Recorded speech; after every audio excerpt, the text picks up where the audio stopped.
Listen closely. Warrior. Discipline is the line between the life you have and the life you dream of. Imagine this. The alarm goes off. One person hears that sound, groans, and buries themselves deeper under the blanket. 5 more minutes.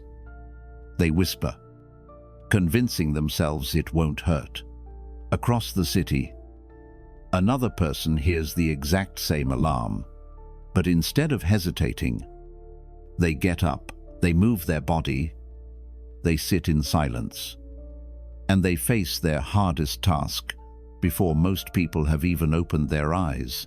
What's the difference between these two people? It's not luck. It's not genius. And it's definitely not some magical edge they were born with. The dividing line is one thing: discipline. Here's the uncomfortable truth. Modern life is designed to make us soft. Everything around us screams comfort. A few taps on a screen, and you've got a flood of dopamine. Feel a craving. Food shows up at your door in under an hour. Want entertainment? Every episode of your favorite show is waiting, ready to consume you. We've normalized ease. And in the process, we've lost our edge. But ease has never built character. Ease has never forged greatness. Think about Marcus Aurelius, the emperor of Rome. He had the wealth, the luxury, the power to indulge in endless comfort, yet he didn't. Instead, he chose structure. He wrote, "You have power over your mind, not outside events. Realize this, and you will find strength." For him, discipline wasn't just philosophy, it was survival. Leading an empire demanded a mental armor that only comes from self-control. And here's the shift. Discipline isn't about punishment or deprivation. It isn't about stripping away your humanity or living like a machine. True discipline is liberation. It's about ruling yourself so that nothing outside of you can break your peace. It's about having such clarity in your purpose that distractions lose their pull. So let me ask you, when was the last time you felt proud of yourself? Was it on a lazy afternoon when you scrolled your phone for hours? Or was it when you faced something hard, pushed through, and didn't cave to comfort? That spark of pride, that quiet victory that is discipline's gift. And that's what this video is about. The Stoics, men who endured betrayal, grief, even slavery, developed a framework of timeless laws to master the mind, not as lofty ideas, but as weapons for survival. And today, I'll share with you 10 ancient Stoic laws that can rewire your mind for unshakable discipline. If you're ready to stop playing small and take control of your life, stay with me, because what comes next might just change everything. If this message speaks to you, consider subscribing so we can keep growing stronger together. Law 1. The morning victory principle. Picture this. It's morning, and the alarm goes off. What's the very first thing you do? Be honest. For most people, the answer is simple. They reach for their phone. Before their feet even touch the ground, they're already scrolling through notifications, diving headfirst into emails, news alerts, and social media feeds. And in that instant, without even realizing it, they've surrendered. They've handed their focus, the most valuable thing they own, to the noise of the world. Now imagine a different beginning. The alarm rings. Instead of grabbing the phone, you sit up, take a deep breath, and step into a routine you've built for yourself. Maybe you stretch your body. Maybe you write down 3 things you're grateful for. Maybe you tackle a hard task before anyone else is awake. That small difference, what you do in those first few minutes, is the line that separates mediocrity from mastery. The Stoics understood this. Marcus Aurelius, Emperor of Rome, didn't start his mornings with gossip from distant provinces or messages from his generals. He started by checking in with his own mind. He wrote, he reflected, and he prepared his soul for the battles of the day. This is the first Stoic law of discipline. Win your morning, and you win your day. Think about it. Your mornings are like the opening move in a game of chess. Make a careless move, and the rest of the game is harder. Make a strong move, and everything that follows is set up for victory. Psychologists today confirm what the Stoics knew thousands of years ago. Your willpower is strongest early in the day. The prefrontal cortex, the part of your brain responsible for self-control and decision-making, is sharpest in those first hours. As the day goes on, every choice you make chips away at that strength. That's why it's easier to resist junk food at 8 a.m. than it is at 9 p.m. When you're drained, here's the catch. Most people waste that golden window. They trade it for likes, comments, and endless distractions. They don't realize they're training themselves, not just their habits, but their identity, because every action is a vote for the kind of person you are. If you start your morning with laziness, you cast a vote for being someone who defaults to ease. But if you start with effort, even something small, you're voting for discipline, and discipline compounds. Let me ask you, when was the last time you felt truly proud of yourself? Think back. Was it during a morning when you rolled over, hit snooze, and spent half an hour scrolling your feed? Or was it the morning when you got up, went for a run, finished a project, or simply followed through on the promise you made to yourself? Pride is rarely born from comfort.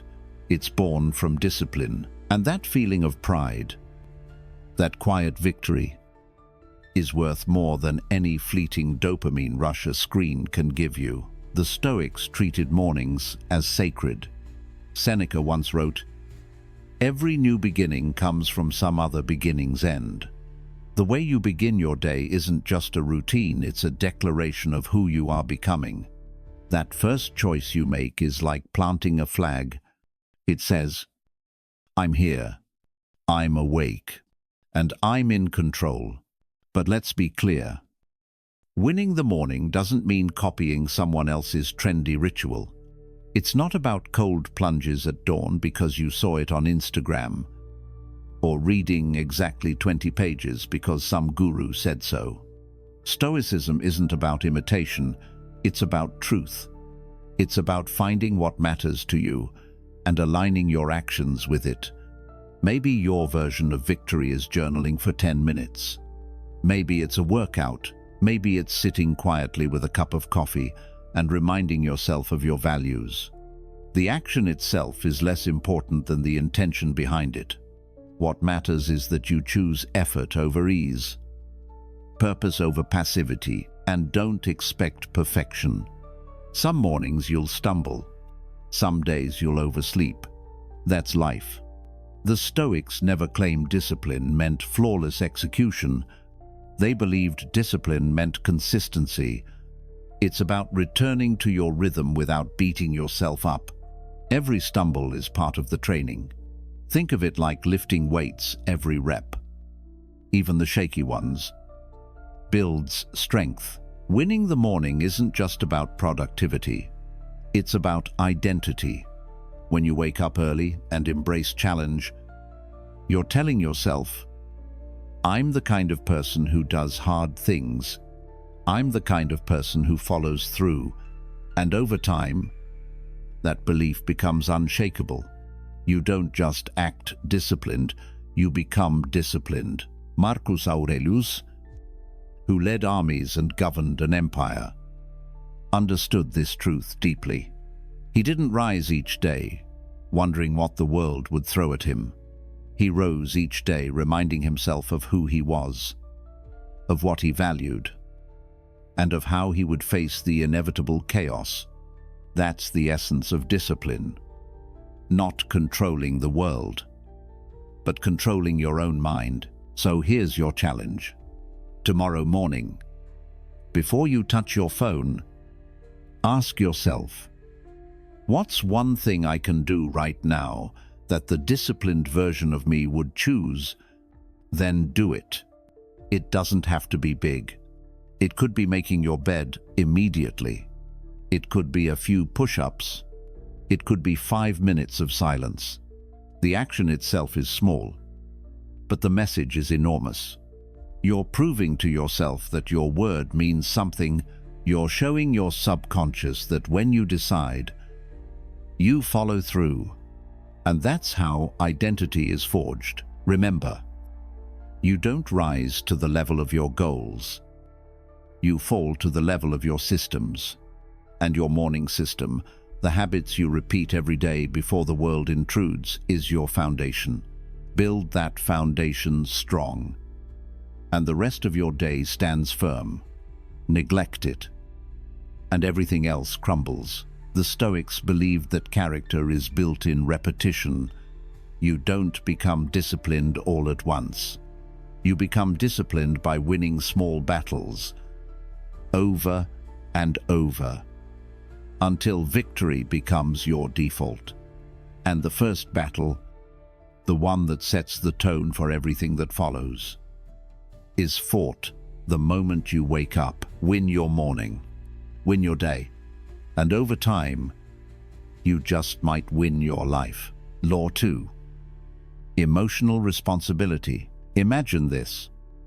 You're driving to work and someone cuts you off in traffic. Your heart races, your jaw tightens, and before you know it, your entire mood for the day is poisoned. Or think about this. Your boss makes one dismissive comment in a meeting, and you replay it for hours, unable to focus on anything else. Maybe it's even smaller. A text you send is left unread, and your mind spirals into worry, frustration, or self-doubt. Sound familiar? That's because most of us live as emotional slaves.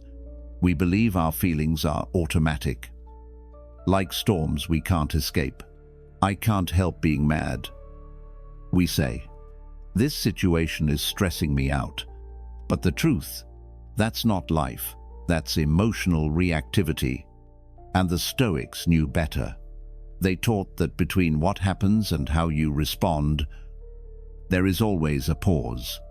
And in that pause lies your greatest power, choice. This is the second Stoic law of discipline. You must take full responsibility for your emotions. Epictetus, who was once a slave and later became one of the most respected philosophers in history, understood this better than anyone. He said, "It's not what happens to you, but how you react to it that matters." Think about the weight of that statement. It doesn't denote pain, betrayal, or hardship. It simply places the key back in your hands. You cannot always control events, but you can always control your interpretation of them, and therefore, your emotions. Let's break this down with a simple example. Two people get fired on the same day. One crumbles, convinced their life is over. The other sees it as a new path, a chance to grow. Same event, different story, different emotional outcome. The difference isn't luck, it's discipline. Most people let their minds run wild, telling themselves stories that hurt them more than the event itself. A co-worker ignores you. Your brain whispers, "They don't respect me." A partner forgets something. Your mind screams, "I must not matter to them." But here's the reality. Those are not facts. They're interpretations, and interpretations can be changed. Marcus Aurelius faced betrayals, wars, and personal loss.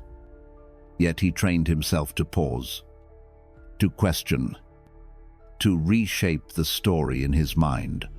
He wrote, "Very little is needed to make a happy life. It is all within yourself, in your way of thinking." Notice that in your way of thinking, not in perfect circumstances, not in everyone treating you right, but in your own discipline of thought. So how do you practice this? Start by observing the space between trigger and response.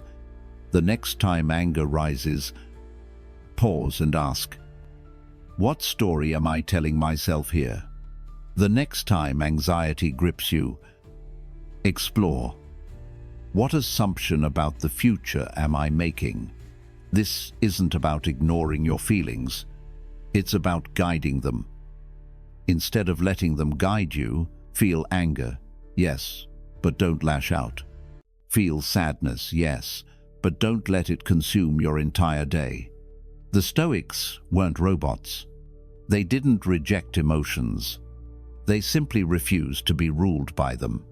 They believed feelings are signals, not dictators. One of their most powerful practices was premeditatio malorum, the premeditation of misfortune. They would visualize loss, failure, or pain, not to depress themselves, but to prepare their minds. Seneca would imagine losing his wealth or status. Epictetus would remind students that loved ones are mortal. Why? Because when you prepare for hardship, it no longer crushes you. You learn that peace does not depend on perfect conditions. It depends on your control of your own mind. And here's the beauty of emotional responsibility. When you stop letting others dictate your mood, you become emotionally independent. Imagine no longer being hijacked by someone else's tone of voice, by a careless driver, or by a stranger on the internet. Imagine knowing your happiness isn't tied to likes, promotions, or perfect outcomes. That is freedom. That is strength. That is discipline. Modern psychology calls this emotional regulation, but the Stoics were teaching it 2,000 years ago. They knew that if you don't master your mind, someone else will. That's why this law is so powerful. It's not just about controlling anger or stress. It's about reclaiming your inner kingdom. Let's make it practical. Start small. Tomorrow, when someone irritates you, pause, breathe 3 times, then ask, what would the strongest version of me do in this moment? That simple pause is your weapon. That's the gap where discipline lives. The more you practice it, the more natural it becomes. And yes, you will slip. You'll still get angry. You'll still get frustrated. The Stoics expected that. Discipline doesn't mean never falling. It means getting back up faster, adjusting, and staying on the path. Every time you catch yourself, every time you choose calm over chaos, you're building your mental muscles. Remember this truth. You don't always get to decide what happens, but you always decide what happens inside you. That's not just philosophy, it's a skill. And like any skill, it strengthens with practice. So, the next time life throws something at you, remember, Law 2. Take responsibility for your emotions. Stop saying, they made me angry, or that situation stressed me out. No, they didn't. You did. And if you can create your suffering, you can also end it. The Stoics believed the mind is the last true freedom. Everything can be taken from you. Your wealth, your health, even your reputation. But your attitude, your response, your inner posture that is yours alone. Viktor Frankl, a Holocaust survivor and psychiatrist, echoed this when he said, "Everything can be taken from a man but one thing, the last of the human freedoms, to choose one's attitude in any given set of circumstances. That is emotional responsibility. That is discipline. And that is your power. So choose wisely, train your mind, and the next time chaos comes knocking, you'll know you don't have to open the door." Law 3. Mastery of the now. Let me ask you a question. Where does your mind spend most of its time? For many people, the answer isn't here, in this moment. It's usually caught somewhere else, rewinding the past or fast-forwarding into the future. You replay arguments, regrets, mistakes, or you jump ahead, worrying about bills, deadlines, or what people might think of you. And while your body is here, your mind is everywhere else. This is the silent epidemic of modern life. Distraction. Notifications pull you one way. News headlines another. Social media shouts 100 voices at you all at once. You may think you're connected, but in truth, you're scattered.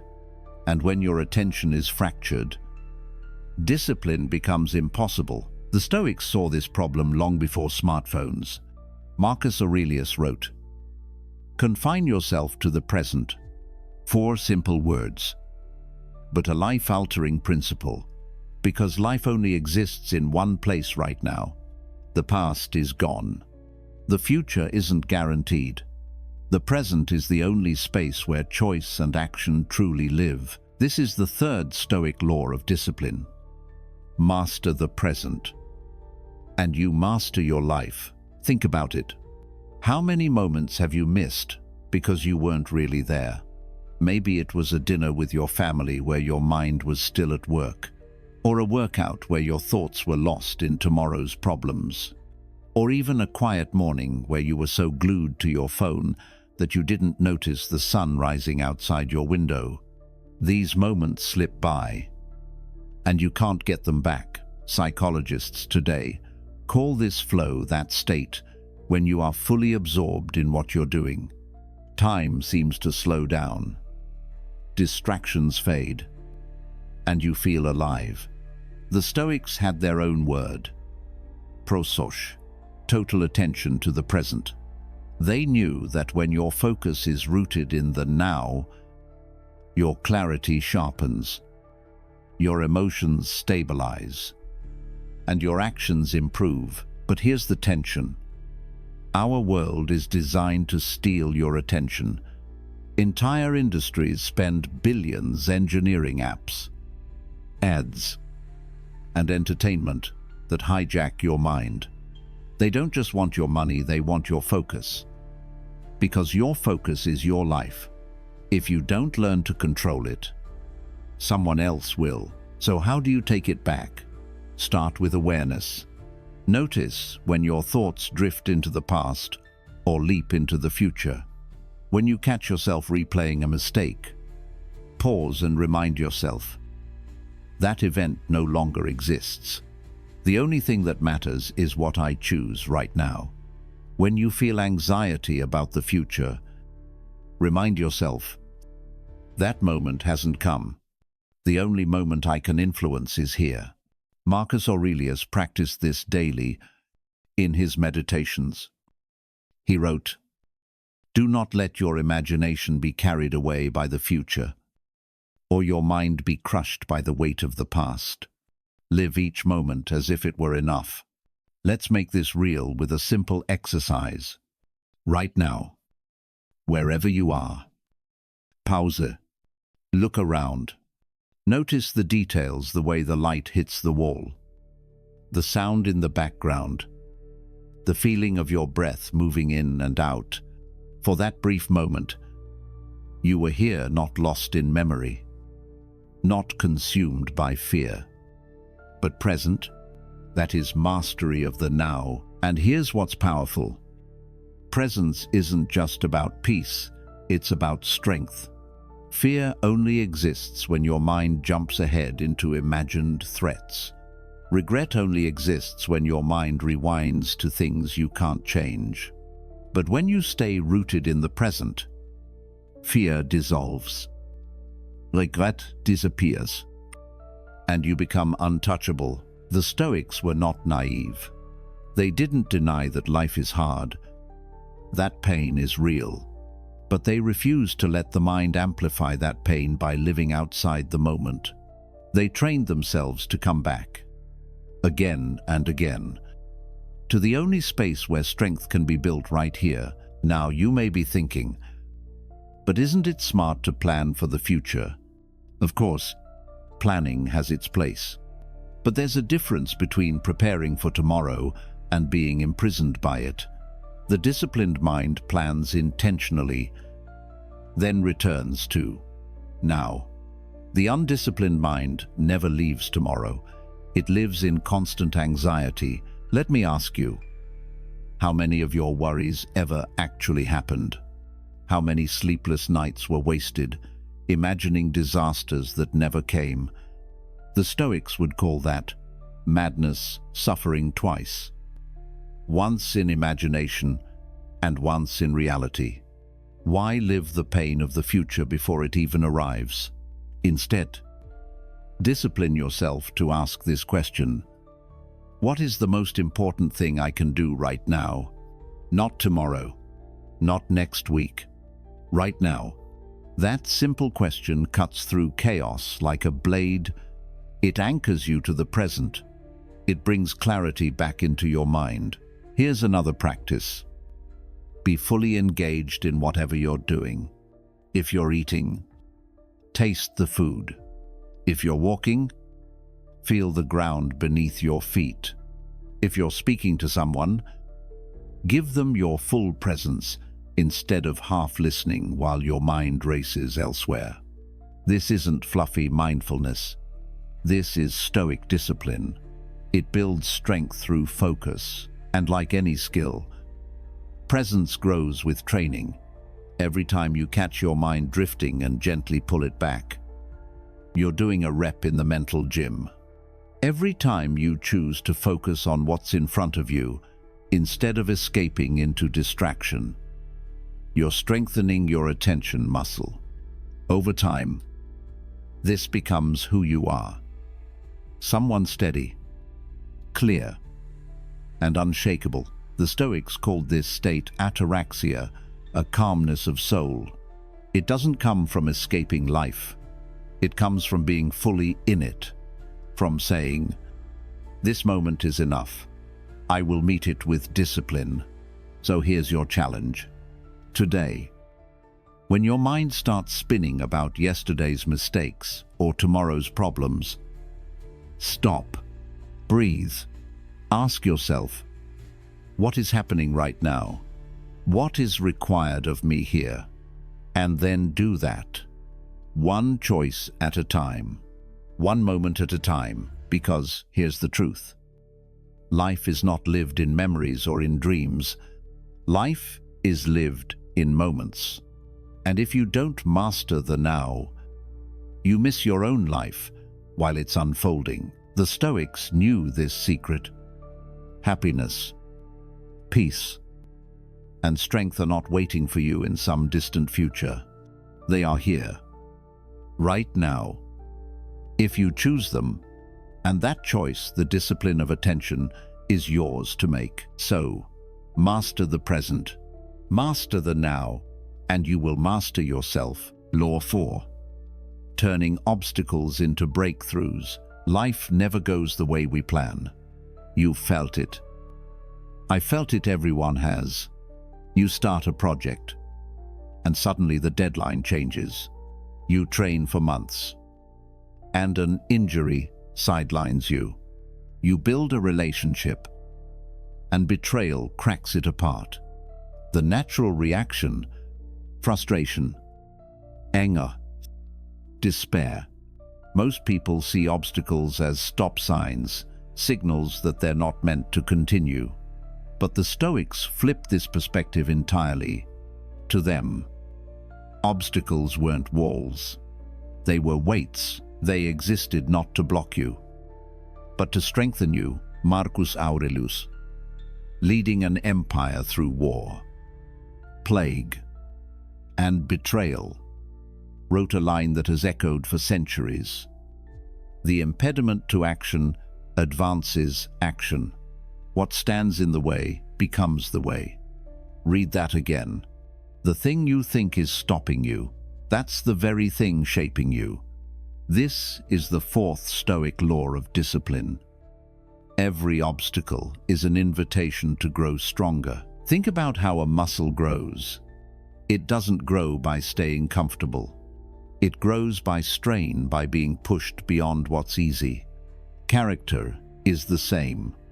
If life gave you everything smooth and soft, you'd be weak. But every challenge is resistance training for the soul. Every setback is a chance to build grit.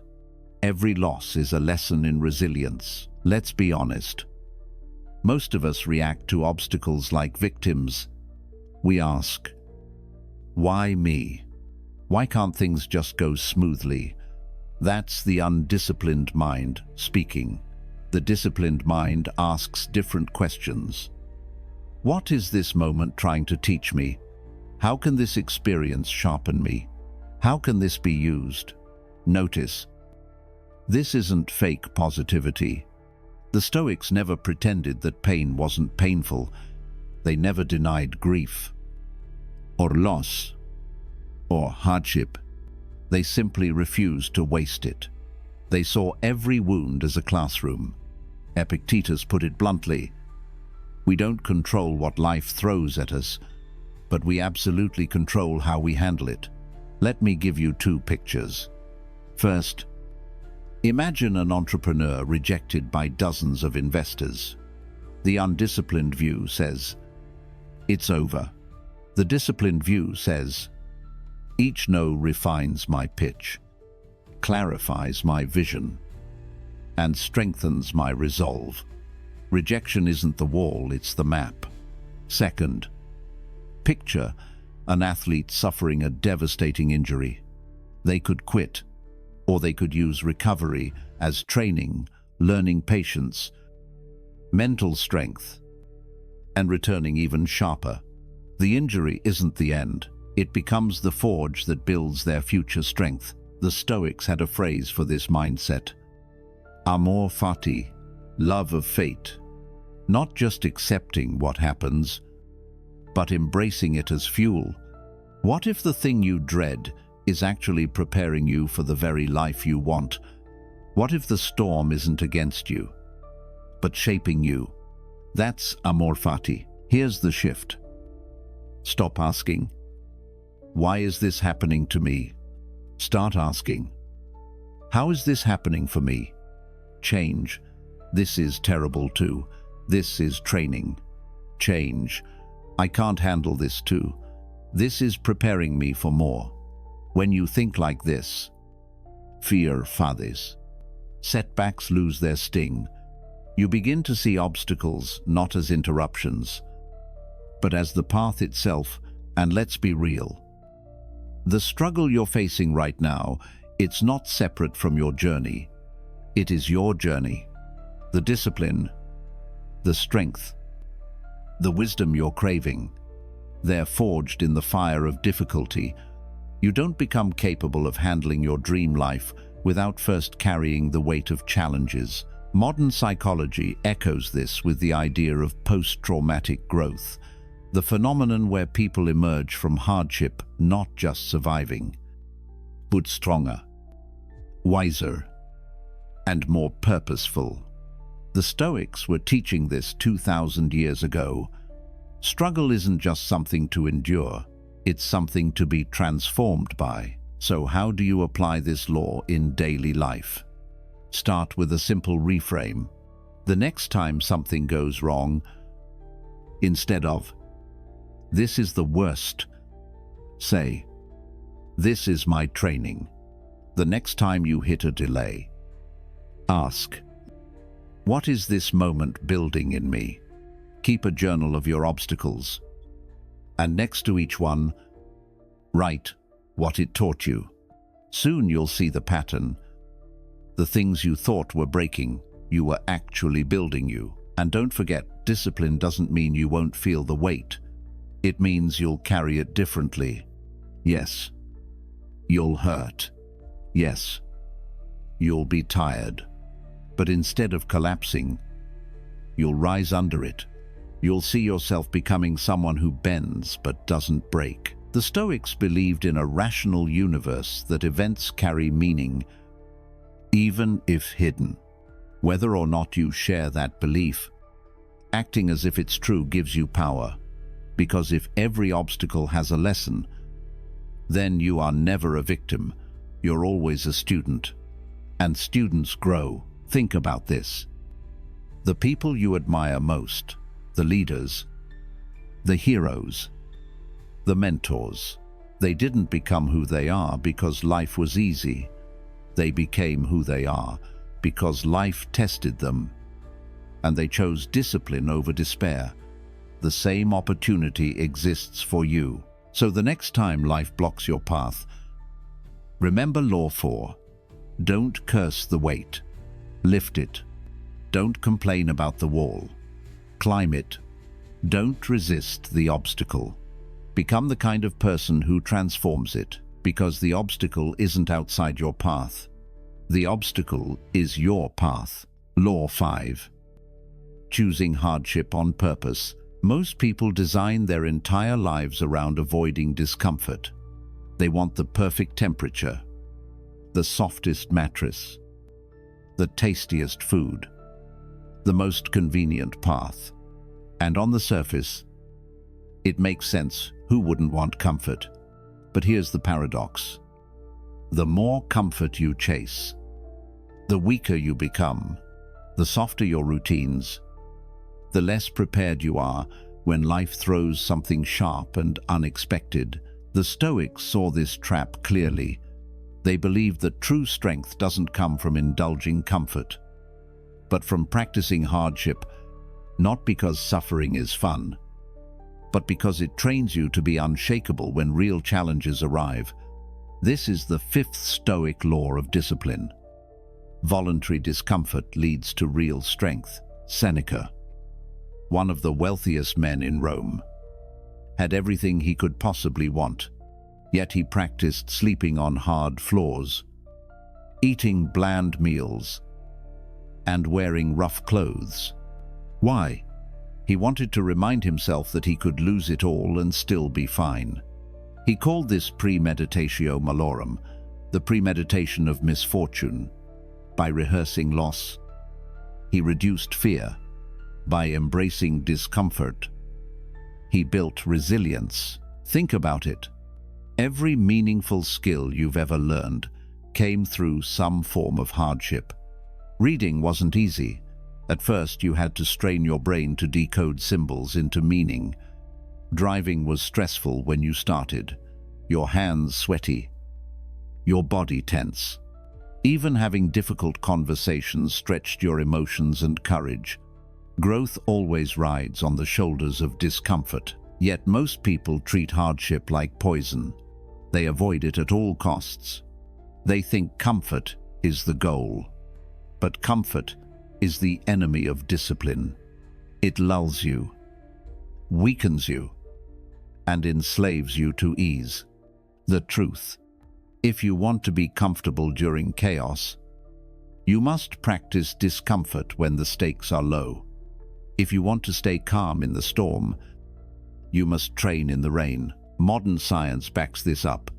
Cold exposure, for example, floods the brain with norepinephrine, a chemical that boosts focus and resilience. Fasting improves brain plasticity and sharpens clarity. Physical hardship creates what psychologists call cross-stressor adaptation. When you handle one kind of stress, you become better at handling others. In other words, training discomfort in one area makes you stronger in all areas. So what does this look like for us today? It doesn't mean torturing yourself or chasing pain for its own sake. It means deliberately stepping into small challenges. Take a cold shower instead of a warm one. Walk instead of driving. Push through a tough workout when your body says stop.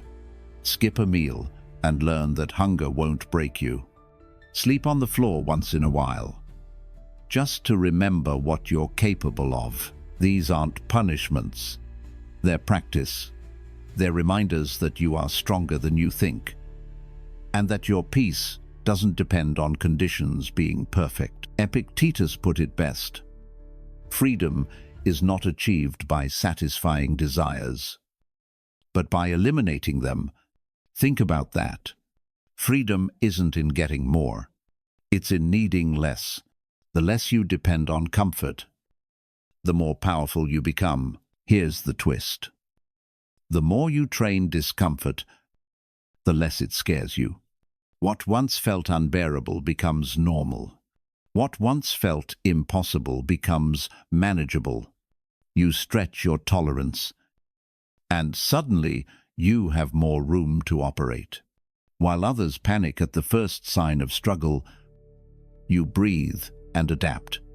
That's your edge. Psychologists call this distress tolerance, the ability to feel pain, anxiety, or frustration without collapsing. Most people avoid these feelings. But you can sit with them. You can breathe through them. You can stay steady while others escape. That is resilience. So let me challenge you. This week, choose one small discomfort every day. Maybe it's waking up earlier than usual. Maybe it's saying no to dessert. Maybe it's doing 5 push-ups when your body resists. The size doesn't matter. What matters is that you choose the harder way. Consistently. Each time you do, you cast a vote for the disciplined version of yourself. Each time you do, you prove that you're not ruled by ease. You rule yourself, and let's be clear. Voluntary discomfort is not self-abuse. It's not about punishing yourself or rejecting all pleasure. The Stoics weren't monks in caves. They didn't hate comfort. They simply refused to be owned by it. They called wealth, status, and pleasure preferred indifference nice to have, but never essential. By practicing hardship, they ensured that if comfort disappeared, they wouldn't disappear with it. Think of it like this. Life will eventually test you. Illness, loss, rejection, financial struggle, these things come for everyone. If you've trained for discomfort, you'll meet those storms with steady eyes. If you haven't, you'll crumble. Better to train now, when the stakes are small, than to be unprepared when the stakes are everything. Seneca once wrote, "Set aside a certain number of days, during which you shall be content with the scantiest and cheapest fare, with coarse and rough dress, saying to yourself the while, 'Is this the condition that I feared?'" He wasn't courting misery. He was building immunity. He was stripping fear of its power. And here's the irony. When you choose hardship on purpose, life actually becomes easier, because nothing scares you anymore. You've tasted the worst. You've survived it. You realize that most of what you feared was just an illusion. And that realization that you can handle more than you thought frees you. So here's your mantra for this law. I welcome discomfort. I am becoming unshakable. Repeat it. Believe it. Live it, because discipline is not forged in comfort. It's forged in challenge. And the people who voluntarily step into discomfort are the ones who build unbreakable strength. So, don't just endure hardship when it comes. Choose it before it chooses you. Train your body. Stretch your mind. and free your spirit. Because when you do, you'll discover a truth the Stoics lived by. Hardship is not your enemy. Hardship is your teacher. And if you can learn to love your teacher, nothing in this world can stop you. Law 6. The mortality mirror. There's one truth we all know, but rarely want to face. We're going to die. You will. I will. Everyone you know will. And yet, most of us live as if time is endless, as if tomorrow is guaranteed. We delay the hard conversation. We postpone the dream. We waste hours scrolling, convinced that someday later we'll start truly living. The Stoics called this illusion dangerous. They believed the most powerful discipline you could practice is to keep death in plain view, not as something morbid, but as something clarifying. They called it memento mori, remember you will die. Marcus Aurelius kept a skull on his desk, not to terrify himself, but to remind him of urgency. He wrote, "You could leave life right now. Let that determine what you do, say, and think." This is the 6th Stoic law of discipline. Reflecting on death gives life purpose and urgency. Think back to the last time you were shaken by mortality. Maybe someone you loved passed away unexpectedly. Maybe a health scare rattled you. Maybe you narrowly avoided an accident. In those moments, everything became crystal clear. Petty arguments felt foolish. Wasted time felt tragic. Suddenly, you knew what mattered. That is the power of remembering death. It burns away the noise and exposes the essentials. But here's the problem. Most of us forget that clarity.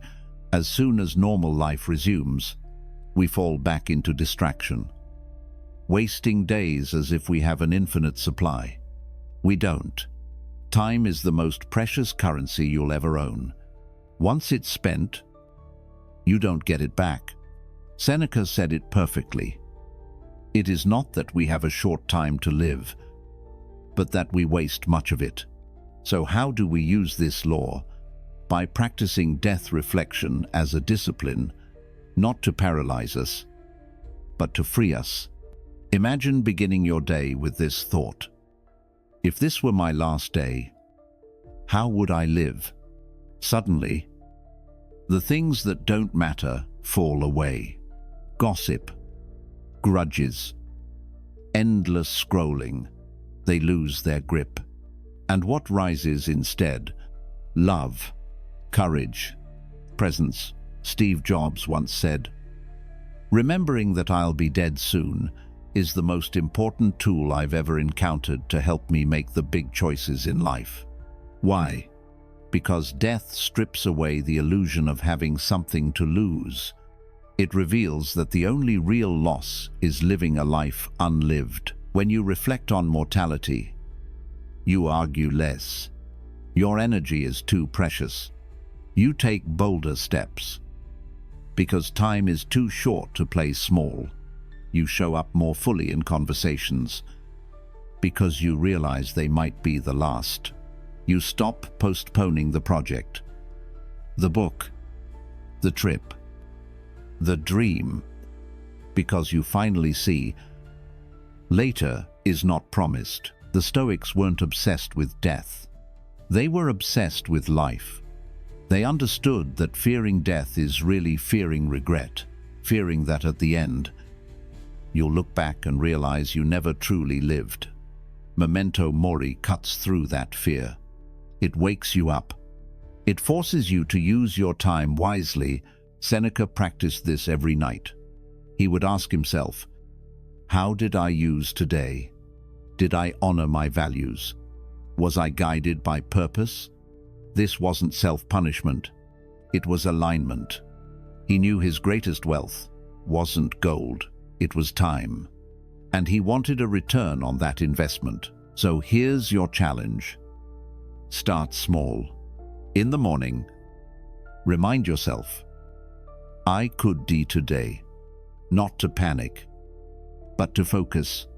At night, ask, if I died tonight, would I be content with how I lived today? If the answer is no, adjust tomorrow. If the answer is yes, keep going. You'll notice something incredible happen. You'll stop tolerating mediocrity in yourself and in your life.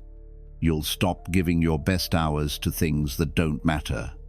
You'll start speaking more honestly, loving more fiercely, creating more urgently, because you'll know that the clock is ticking, and that's not bad news. That's the best news. Think about it. If you lived forever, would anything matter? Probably not. Death is what gives weight to life. It turns moments into treasures. It transforms choices into legacies. Marcus Aurelius wrote, "Do not act as if you were going to live 10,000 years. Death hangs over you. While you live, while it is in your power, be good." That's the discipline of the mortality mirror. When you know your time is limited, you don't waste it being small. You live big. And you live true. So remember this. You are mortal. Your time is finite. That truth can terrify you, or it can set you free. Let it set you free, because one day, your future self, the one lying on their final bed, will look back. They'll either be proud of how you lived, or filled with regret. Start making choices today that will make that future self proud. Look in the mortality mirror. Don't fear what you see. Use it. Let it guide you. And watch how your life sharpens into something extraordinary. Law 7. Power through imagined loss. Close your eyes for a moment and picture this. The person you love most in the world. Now, imagine them gone tomorrow. Feel that ache in your chest, that sudden grip in your stomach. The Stoics asked their students to practice this not as a curse, but as a tool. It sounds brutal, but they believed that imagining loss was one of the most powerful ways to build both gratitude and resilience.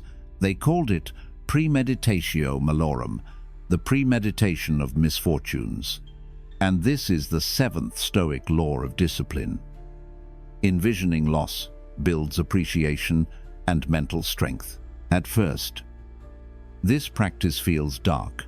Why would anyone want to think about losing their health, their job, their loved ones? But the Stoics knew something about human psychology. Most of our pain doesn't come from events themselves. It comes from the shock of events we never prepared for. We live as if the people we love are permanent, as if our careers are guaranteed, as if tomorrow will always arrive.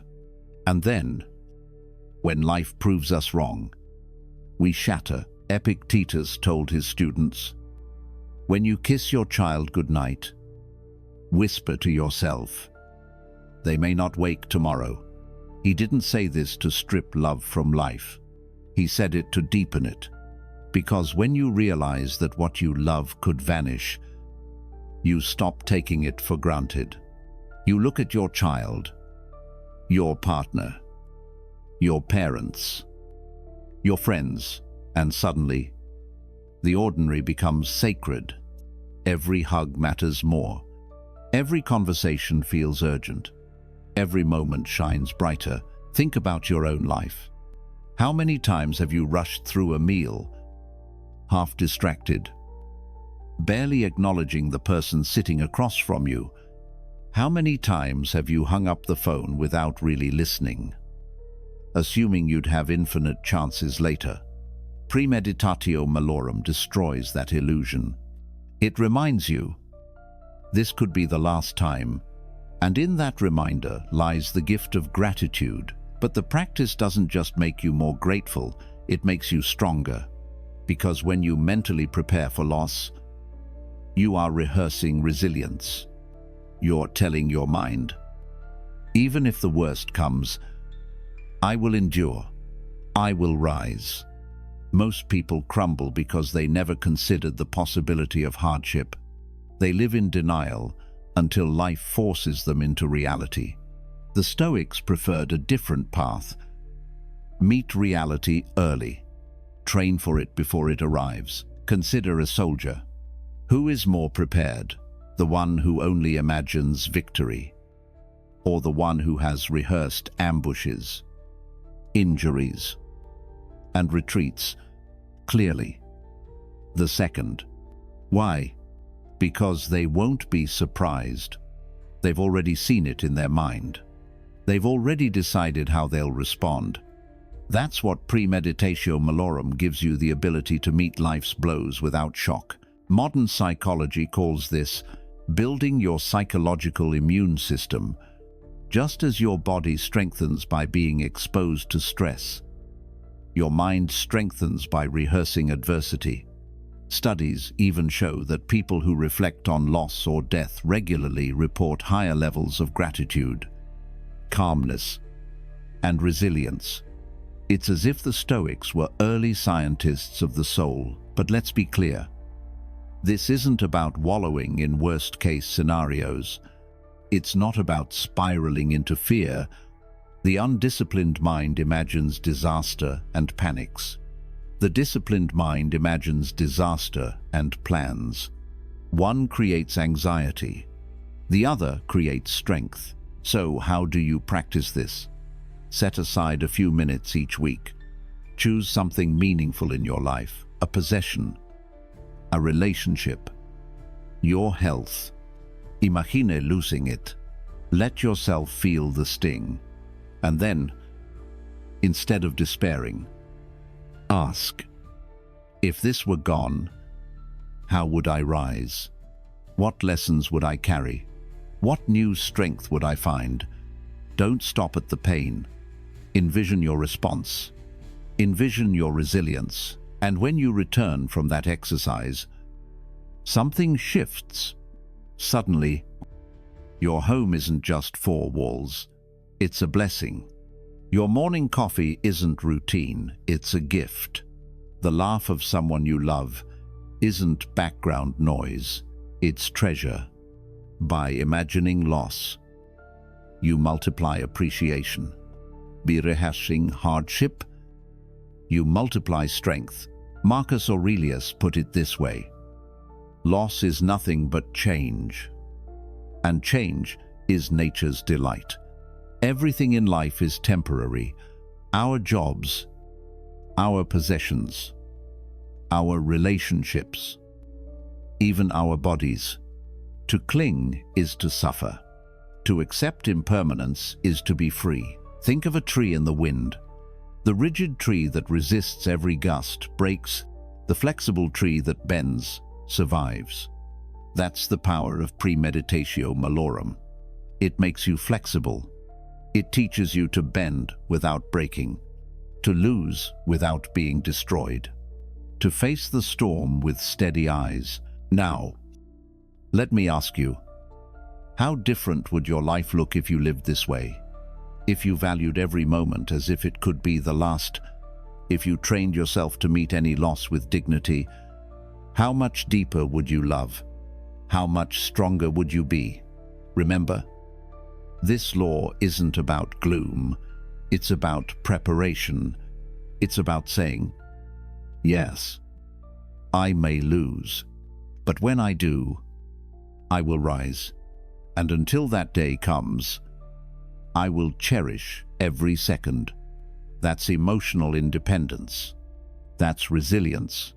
That's discipline. So here's your challenge. Once this week, take 10 minutes. Imagine losing something important. Feel the weight. Then visualize yourself standing back up. Stronger, wiser, and more grateful. Write it down if you can. Over time, you'll notice your perspective shift. You'll become calmer. You'll become tougher. You'll become more alive. Because here's the Stoic truth. You don't control what stays or what goes, but you control how you meet both. You don't get to decide the length of your life, but you get to decide the depth of it. Practice premeditatio malorum. Let imagined loss sharpen your gratitude, toughen your spirit, and deepen your love. Because when the real storms come, and they will, you'll already be ready. And that readiness, that's real strength. Law 8. Become the person your goal demands. Everyone wants results. We want success, fitness, wealth, deep love, inner peace. We dream about the outcome. The book finished, the business thriving, the body transformed, the life aligned. But here's the reason most people fail. They try to force new behaviors from an old identity. They want different results while remaining the same person. And that never works. The Stoics knew this deeply. Epictetus said, "First, decide who you want to be. Then do what you must do." Notice the order. He didn't say, "Do things and then become someone." He said, "Become someone, and the actions will follow." This is the 8th Stoic law of discipline. Don't just chase outcomes. Become the person who achieves them. Think about it. If your goal is to lose weight, the question isn't just, how do I drop pounds? The question is, how do I become the kind of person who prioritizes health? If your goal is to write a book, it's not, how do I finish chapters? It's, how do I become a writer? The kind of person who sits down and writes, no matter what. If your goal is financial stability, it's not, how do I make money fast? It's, how do I become disciplined with money wise? Patient, consistent. Every action you take is a vote for the type of person you are becoming. When you exercise, you cast a vote for being someone fit. When you read, you vote for being a thinker. When you tell the truth, you vote for being someone trustworthy. No single action defines you, but together, those votes accumulate. Over time, your identity hardens. This is why so many people fail. They cling to the old self, trying to sprinkle new habits on top, but the old self always pulls them back. You can't build the future version of you while clinging to the present version. You must let go. You must step into a new identity. Marcus Aurelius understood this. Each morning, he reminded himself of who he wanted to be, not just what he wanted to do.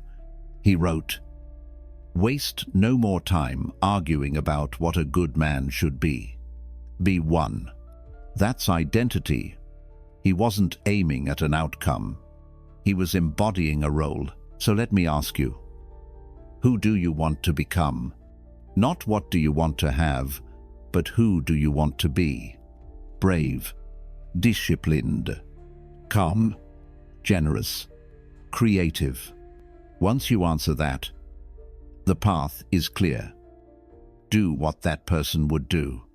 If you want to be brave, act bravely, even in small things. If you want to be disciplined, choose discipline, even when no one's watching. If you want to be wise, study, reflect, and seek truth. Here's the secret. Once your identity aligns, effort becomes easier. A soldier doesn't struggle to train, that's what soldiers do. A musician doesn't battle themselves to practice, that's who they are. A disciplined person doesn't wrestle with every temptation, they simply act in line with their nature. And that nature is built brick by brick, choice by choice. But don't confuse identity with perfection. You don't need to be flawless to be a writer, an athlete, or a stoic. You just need evidence. James Clear. in Atomic Habits, calls this identity-based proof. Every small action is evidence of who you are becoming. You don't need 1,000,000 votes. You just need enough to tip the scale. The Stoics practiced this daily. They called it ascesis, spiritual exercises. Marcus checked his intentions each morning. Seneca reviewed his choices each night. They weren't chasing outcomes. They were crafting themselves. So how do you practice this law? Start simple. Ask yourself daily, who do I want to be? Then ask, what would that person do right now?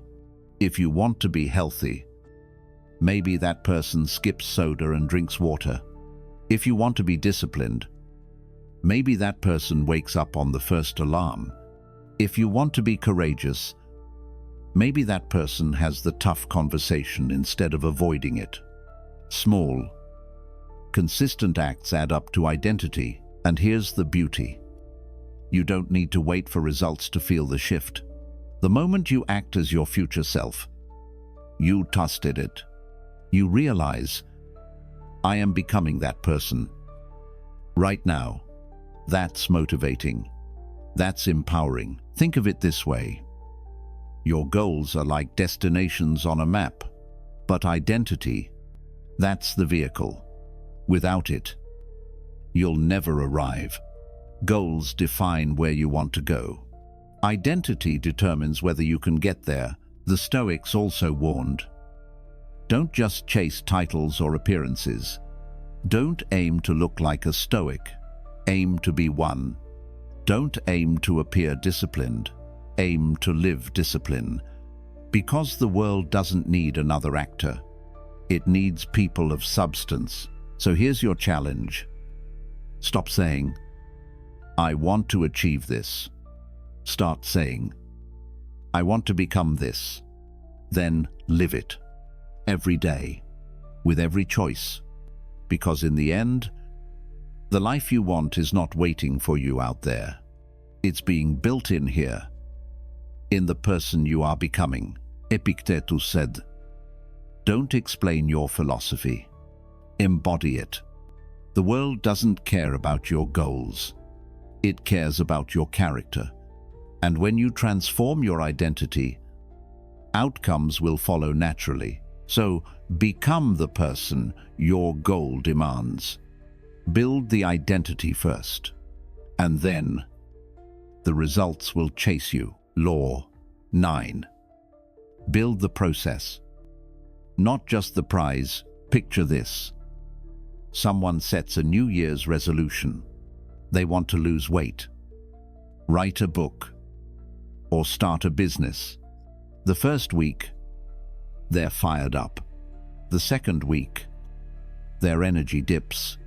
By the third, they're back to old habits. Why? Because they were chasing a prize, not building a process. This is where the Stoics differ from most of us. They understood that real transformation doesn't come from goals. It comes from systems, from what you do consistently, not what you dream occasionally. Seneca said, every new beginning comes from some other beginning's end. He wasn't talking about lofty dreams. He was talking about routines, about the daily rhythm that turns effort into excellence. This is the 9th Stoic law of discipline. True progress comes from building strong processes, not obsessing over goals. Think about it. Goals are like finish lines. They sound inspiring, but they're fragile. Hit the goal, and you often feel empty. Miss the goal, and you feel defeated. Either way, the cycle continues. Set another goal. Sprint. Crash. It's exhausting. But processes free you. They don't rely on short bursts of motivation. They run on discipline. Marcus Aurelius didn't measure his life by whether Rome was perfectly stable. He measured it by whether he lived according to virtue daily. Each morning, he wrote his intentions. Each night, he reviewed his actions. That was his system. Over time, that system shaped his character. Here's the truth.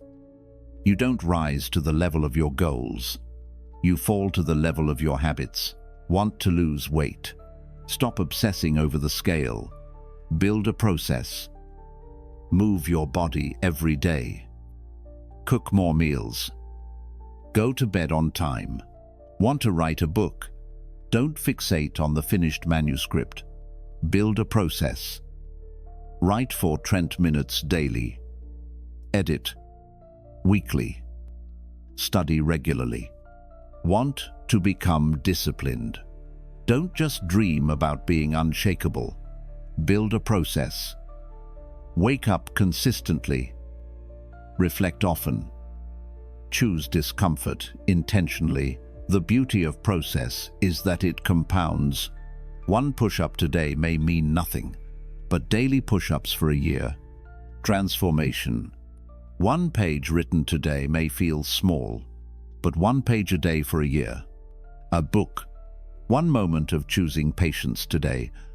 It becomes your character tomorrow. The Stoics practice this under the name ascesis, spiritual exercise. Just as athletes train muscles, Stoics trained the soul through repeated action. They didn't wait for motivation. They built rhythm. They trusted process. Now, let's get practical. How do you build a process that lasts? Start simple. If your vision feels huge, shrink it until failure is hard. Don't vow to work out for an hour. Start with 5 push-ups. Don't promise a book in 6 months.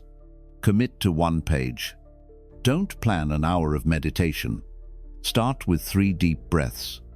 Consistency beats intensity. Discipline grows through repetition. And here's the paradox. Once you focus on process, the prize often arrives naturally. The fit person doesn't need to obsess over the scale. The daily training takes care of it. The writer doesn't need to fantasize about the book. The daily pages stack up.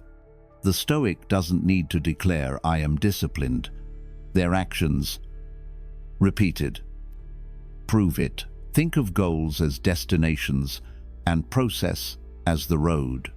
Without the road, the destination is fantasy. With the road, the destination becomes inevitable. But let's go deeper. Why do people resist process? Because it feels slow. We crave shortcuts. We want transformation now. But impatience is the enemy of discipline. The Stoics knew that greatness is not sudden, it's crafted day by day. Marcus Aurelius wrote, "Don't waste time thinking about what a good man should be. Be one, not someday. Today, in your choices, in your process." This is why systems matter more than motivation. Motivation is weather, it changes. Systems are shelter. They hold even when storms hit, on days you don't feel like it. The process carries you. That's the power of discipline. You don't negotiate with yourself. You follow the system. So here's your challenge. Audit your life. What processes are shaping you? What are you doing daily that moves you closer to who you want to be? And what habits are quietly pulling you away? Be brutally honest. Then, design systems that make discipline automatic. Want to read more? Put a book on your pillow. Want to eat better? Remove junk food from your house. Want to train more? Lay out your workout clothes before bed. Shape your environment so the path of discipline is the easiest path. Seneca didn't become generous by making one big donation. He practiced small acts daily. That rhythm made him generous, not the size of the gift, but the system of giving. That's the Stoic way. Transformation through rhythm, not bursts. And here's the mindset shift. Stop asking, "What do I want?" Start asking, What do I do consistently? Because your life isn't defined by dreams, it's defined by patterns. The Stoics would tell you, goals are fine, but they're not enough. Anyone can dream. Discipline lives in what you repeat. Build the process. Trust the process. And the results will follow naturally. So let this be your mantra. I don't chase the prize. I build the process. Because, in the end, the person who clings to goals may or may not succeed, but the person who commits to process can't fail. Law 10. Virtue is the real victory. Let's end with the truth the Stoics valued above all else. The only thing that truly belongs to you, the only thing no one can steal, corrupt, or destroy, is your character. Everything else in life is fragile. Wealth can vanish. Health can fail. Status can be stripped away. But your virtue, that is yours alone. This is the 10th Stoic law of discipline. The real victory in life is not fortune, fame, or comfort. It is virtue. Marcus Aurelius ruled the largest empire in the world. He had power, wealth, and pleasures available beyond imagination. Yet he wrote in Meditations, "Very little is needed for a happy life. It is all within your mind." He knew that the world could take away everything external, but it could never touch the inner fortress of a disciplined soul. So what is virtue? For the Stoics, it came down to 4 pillars: wisdom, courage, justice, and temperance. These weren't abstract ideas. They were daily disciplines. Wisdom is seeing reality clearly, without distortion. It's choosing reason over impulse. Courage is acting rightly, even when it's hard or dangerous. Not the absence of fear, but movement despite fear. Justice is treating others with fairness and integrity, remembering that your well-being is tied to theirs. Temperance is self-control, the ability to enjoy without being enslaved, to endure without collapsing. When you live by these virtues, you are free. Free from manipulation, free from corruption, free from the chaos of a world chasing empty prizes. Think about it. Money can be stolen, status can crumble, health can fade, but wisdom, courage, integrity, these live inside you. These shape your choices. These outlast everything else. Epictetus, born a slave, found total freedom, not in chains breaking, but in his inner strength. He said, "No man is free who is not master of himself." That's virtue. That's discipline. The undisciplined mind chases applause. It asks, will this make me rich? Will this make me liked? The disciplined mind asks, will this make me better? Will this align with my values? That shift is the difference between being owned by the world and owning yourself. Let me ask you, what do you consider victory? A certain salary, a certain number of followers, a perfect body? None of those are wrong. But if you make them the definition of success, you will always be fragile, because someone richer, prettier, or more famous can come along and your victory disappears. But if victory is virtue, if success means living wisely, bravely, fairly, and with self-control, then you cannot lose. No one can outcompete you at being true to your values. No one can strip you of your character without your consent. That's invincibility. The Stoics even had a saying, "The best revenge is not to be like your enemy." In other words, when someone betrays you, cheats you, or wrongs you, the real victory isn't striking back. It's staying anchored. It's refusing to let their actions drag you down. That's discipline. That's strength. Think about it. Anyone can win when life is easy. Anyone can be kind when others are kind. Anyone can be disciplined when things go their way.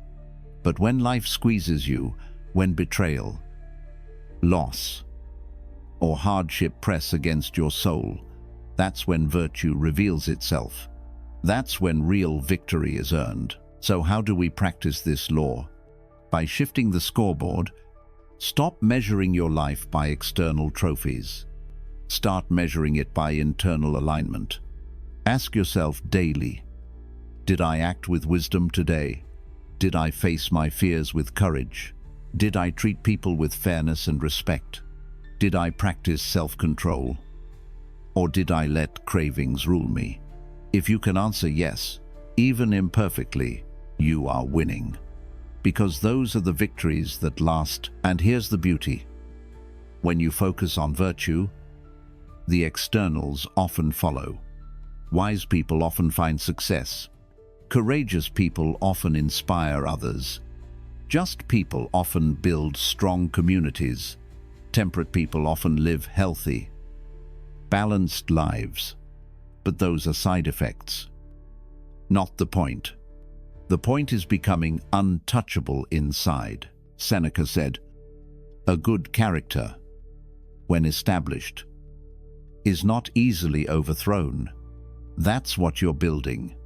A fortress, a foundation, something storms can't shake. So here's your final challenge. Choose one virtue this week and practice it deliberately. Maybe it's wisdom, pause before reacting. Question your assumptions. Maybe it's courage, take the risk you've been avoiding. Maybe it's justice, treat someone with fairness even when no one's watching. Maybe it's temperance, say no to a craving. Prove you're in control. Don't wait for perfect conditions. Don't wait for applause. Practice virtue because it's who you want to be. Practice virtue because that's the real victory. And remember, discipline isn't about punishment. It's about alignment. It's about choosing to live as the best version of yourself. No matter what life throws at you, at the end of your life, no one will care how many followers you had, how many dollars you made, or how many trophies sat on your shelf. What will matter is the person you became. Were you wise? Were you courageous? Were you fair? Were you self-controlled? That's the victory that counts. That's the victory that lasts. So live for virtue. Build your strength on what cannot be taken. Let wisdom guide you. Courage move you. Justice ground you. And temperance steady you. Because when you live by virtue, you've already won. So here we are, 10 Stoic laws, 10 timeless principles, 10 reminders that true strength is never found in comfort, luck, or talent, but in discipline, virtue, and action. This is the lesson the Stoics lived by. You don't control the world, but you always control yourself. But let me remind you of something crucial. Knowing means nothing if you don't apply it. You could replay this video 10 times, underline every quote, and nod in agreement, and still stay the same. Discipline is not knowledge. Discipline is lived. It's built in moments of choice. When you stand at the crossroads between ease and effort, between impulse and principle. So here's your challenge. Don't try to master all 10 laws at once. That's a trap. Instead, choose just one law that resonates with you the most. Maybe it's owning your mornings. Maybe it's controlling your emotions. Maybe it's practicing courage.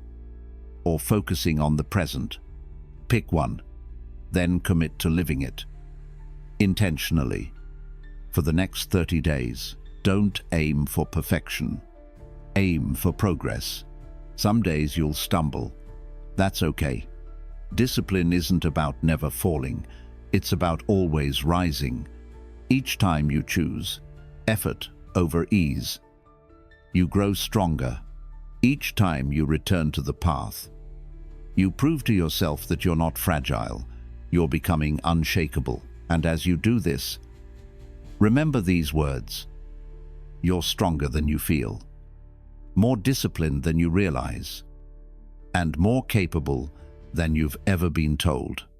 The fact that you're here, seeking wisdom, already proves that you're not ordinary. You're building something rare. Character. Now it's time to act. Drop your chosen law in the comments as an affirmation of your commitment. Share this with someone who needs a reminder of their own strength. Like this video if it stirred something inside you. And if you want more tools to sharpen your mind and strengthen your discipline, make sure you subscribe, and let's end together with an affirmation that isn't just words, it's a declaration. I am disciplined. I am strong. I am becoming who I'm meant to be. Say it. Own it. Live it.